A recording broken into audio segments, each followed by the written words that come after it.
আসসালামু আলাইকুম ওয়া রাহমাতুল্লাহি ওয়া বারাকাতুহু।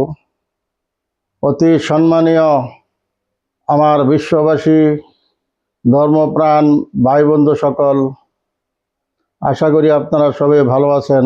আমি ইনশাল্লাহ ভালো আছি। আল্লাহ পাক রব্বুল ইজ্জতের ফজল ও করম, এই পবিত্র মাহে রমজান, যে রমজান মাস আমাদের থেকে 3 ভাগের 1 ভাগ চলে গেছে। আশা করি সবাই আমলগুলি করতেছেন। আজকে বলবো যে হযরতে আবু বকর সিদ্দিক রাদিয়াল্লাহু তাআলা আনহু, যিনি 4জন খলিফার থেকে সর্বপ্রথম উনি খিলাফতি পেয়েছিলেন হুজুর সাল্লাল্লাহু আলাইহি সাল্লামের ইন্তেকালের পরে।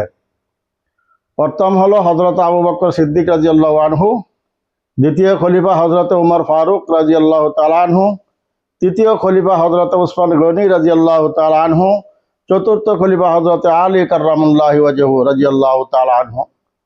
এই 4জন মশহুর বিখ্যাত খলিফার থেকে সর্বপ্রথম খিলাফতি লাভ করেছিলেন হযরতে আবু বকর সিদ্দিক রাদিয়াল্লাহু তাআলা আনহু। উনি কিভাবে ইসলাম ধর্ম গ্রহণ করলেন সেই কথাটা শুনেন। হযরতে আয়েশা সিদ্দিকা রাদিয়াল্লাহু তাআলা আনহু থেকে বর্ণিত, উনি বলেন যে আইয়ামে জাহেলিয়াত, যখন ইসলামের কোনো সংখ্যাগরিষ্ঠ ছিল না, খুব চুপে চুপে আল্লাহর নবী হুজুর পাক সাল্লাল্লাহু আলাইহি সাল্লাম মক্কায় চুপে চুপে ঘরে ঘরে গিয়ে দিন প্রচার করতেন। আর কুফফারদের মজলিস বা কুফফারদের বাসায় গিয়ে দ্বীনের দাওয়াত দিতেন। আল্লাহ এক বলে দাওয়াত দিতেন, কোরআন সত্য বলে দাওয়াত দিতেন। আর যে হুজুর বলতেন যে আমি আল্লাহর প্রিয় নবী, আল্লাহর পক্ষ থেকে নির্ণয় করা নবী, সেই নবীকে বিশ্বাস করে সেই দাওয়াত দিতেন। একদিন হঠাৎ করে হযরতে আবু বকর সিদ্দিক রাদিয়াল্লাহু তাআলা আনহু উনি আসিয়া বললেন, হে আবুল কাসিম, অর্থাৎ হুজুর পাক সাল্লাল্লাহু আলাইহি সাল্লামের একটি উপনাম ছিল আবুল কাসিম।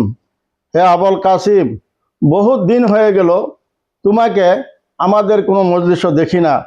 আমাদের যে বাপ দাদার ধর্মত গিয়ে তুমি যে দাওয়াত দিতে, তোমার কথাগুলি বলতে, বহুত দিন হয়ে গেল তোমাকে আমরা দেখি না। তখন হুজুর পাক সাল্লাল্লাহু আলাইহি ওয়াসাল্লাম উনি বলছেন যে আল্লাহর রসুল, আমি তো আল্লাহর রসুল, আমার কাম হলো দাওয়াত দেওয়া।